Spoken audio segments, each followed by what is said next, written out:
সৌরভ বিয়ারের বোতলটা একটানে শেষ করে বারের চারিদিকে তাকিয়ে দেখতে লাগলো।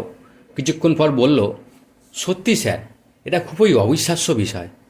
লাহিড়ী ইন্ডাস্ট্রির কর্ণধার রুদ্রনীল লাহিড়ীকে কোনো মেয়ে কীভাবে ডাম্প করতে পারে বলুন তো? আচ্ছা স্যার, একটা কথা বলবেন, আপনি কি সত্যি লাবণ্যকে ভালোবাসতেন? ও সরি সরি সরি স্যার, যদি আপনি অসম্মানিত বোধ করেন। প্রশ্নটা করেই সৌরভ গুটিয়ে গেল।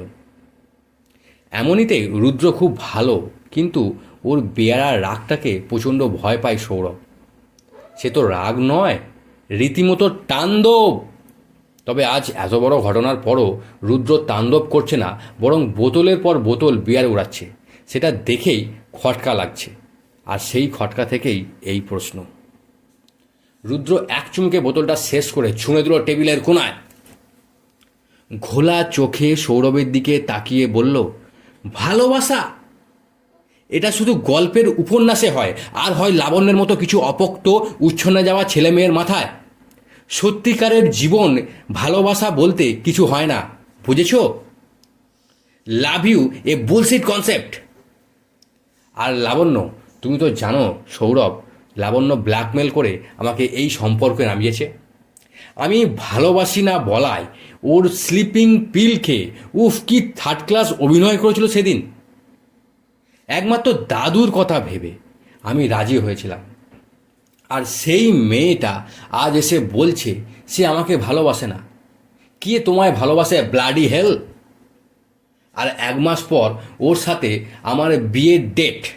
আমি আজ দাদুর সামনে কি মুখ নিয়ে দাঁড়াবো? দাদু কি ভাববে বলতো? সৌরভ বলছে, লাবণ্য ম্যাডামকে লাইনে নিয়ে আসার কোনো পথ পেলেন স্যার? রুদ্র বিয়ারের বোতলটা সশব্দে টেবিলে রেখে বলল, আমি রুদ্রনীল লাহিড়ী কখনো কারোর কাছে মাথা নোয়াইনি, কখনো নোয়াবও না।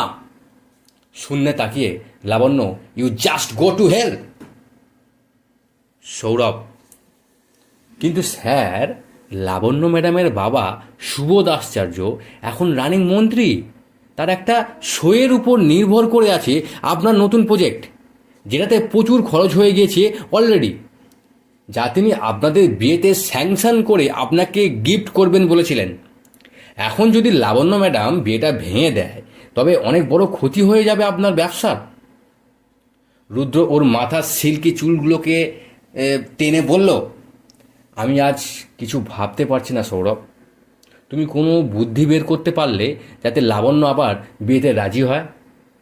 সৌরভ বলছে, স্যার, ওনার বাবাকে বললে কেমন হয়?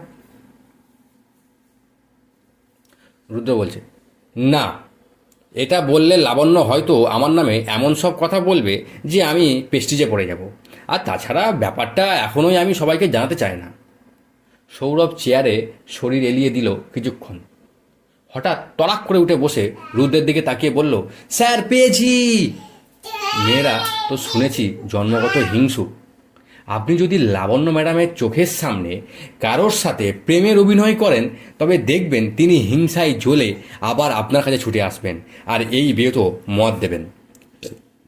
রুদ্র বলল, আমার কাছে আসতে হবে না, বিয়েতে মত দিলেই হবে। তা কি করতে হবে বলো?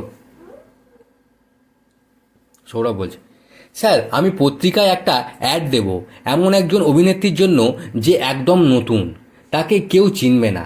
তার সাথে কন্ট্যাক্ট করে নেব যে আপনার সাথে প্রেমের অভিনয় করতে হবে। লাবণ্য ম্যামকে লাইনে আনতে হবে, মানে বিয়েতে রাজি করাতে হবে। আর ম্যাম রাজি হলেই সে চলে আসবে।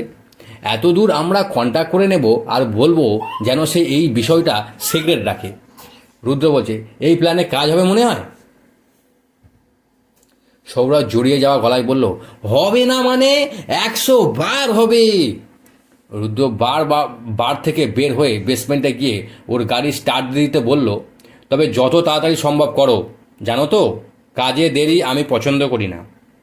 সৌরভ এতক্ষণ রুদ্রের পিছন পিছন এসেছিল, রুদ্রকে গাড়ি ওঠা দেখে বলল, স্যার, বাড়ি যাবেন? রুদ্র বলছে, না, আজ ড্রিঙ্ক করেছি, তাই আমার ফ্ল্যাটে যাচ্ছি। আমি চাই না লাহিড়ী বাড়িতে আমাকে কেউ এই অবস্থায় দেখুক।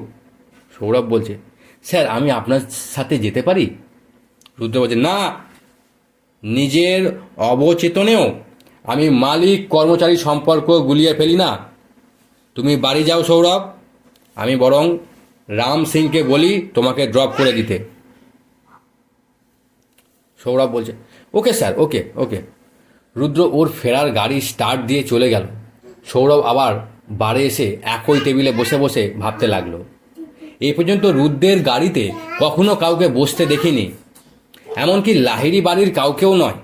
অদ্ভুত এক মানুষ এই রুদ্রনীল লাহিড়ী। তার থেকেও বেশি অদ্ভুত লাহিড়ী বাড়ির প্রতিটা মানুষ।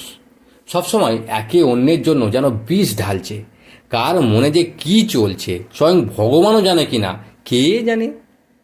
কিছুক্ষণ এসব এলোমেলো চিন্তার পর সৌরভ ওর ফোনটা তুলে প্রেসে ফোন দিল।